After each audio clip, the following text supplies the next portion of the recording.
পানি ছুঁই ছুঁই করতে করতে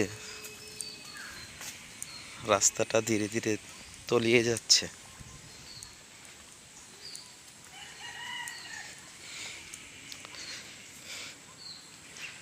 এই যে গতকালও আসছি, এত পানি নাই, যে পানি ভিতরের দিকেই ঢুকতেছে। ঠিক আছে, পানির রোগ ভিতরের দিকে, সবাই খেয়াল করলে বুঝতে পারবেন।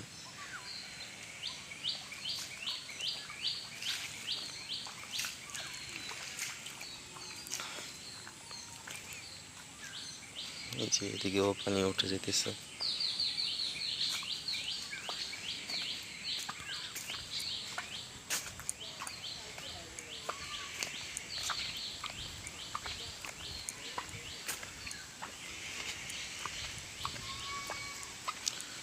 পানি শুধু বাড়তেছে।